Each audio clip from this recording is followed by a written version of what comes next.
I just noticed in the previous example, I did not specify that the function f was mapping r into r, but we proved that it was. A linear function, you could plug any real number into it, and you could get any real number out.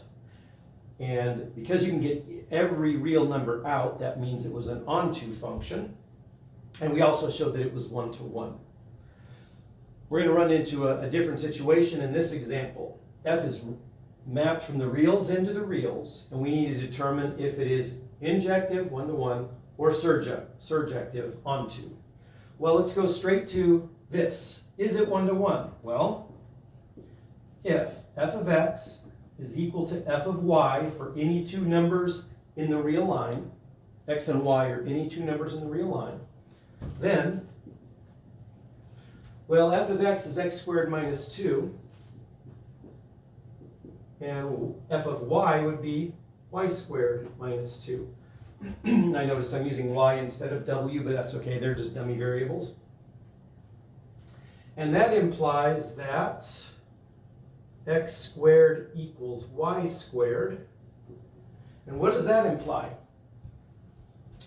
That means either x and y are equal to each other, like 3 and 3, 3 squared equals 3 squared, or they're opposites of each other. 3 squared is also equal to negative 3 squared. So this means that x is equal to plus or minus y.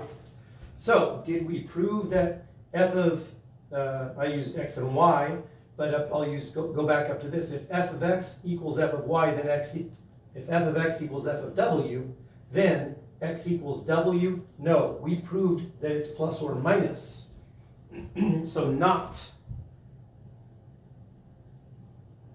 surjective. I abbreviated injective, sorry, by one-to-one. So it's not injective. Now surjective. Well, I have to take a number over here in the real line. Let's let it be a real number. If f of x is equal to b, I need to find an x that will make that true. That means that x squared minus 2 is equal to b. Which implies that x squared equals b plus 2. And that implies that x is equal to, by the square root property, plus or minus radical b plus 2. Now that can only happen when b plus 2 is not a negative number. So I'll say only when b is greater than or equal to negative 2. If you choose a number smaller than negative 2, you'll get a negative number under the radical. So if you make x plus or minus either one of those numbers, as long as b is bigger than that, then we are able to map it. So we can only map it to numbers that are greater than or equal to negative 2.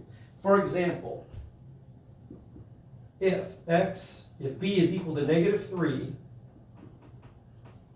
then there is no f of x that will map to give us a value of negative 3. So we can just simply restrict, if we were able to restrict this to be negative 2 to infinity, it would be onto. So how do we say that in a nice clear way? F of r, in other words, plugging all of the real numbers into f, is going to give you numbers from negative 2 to infinity. So this function is not onto.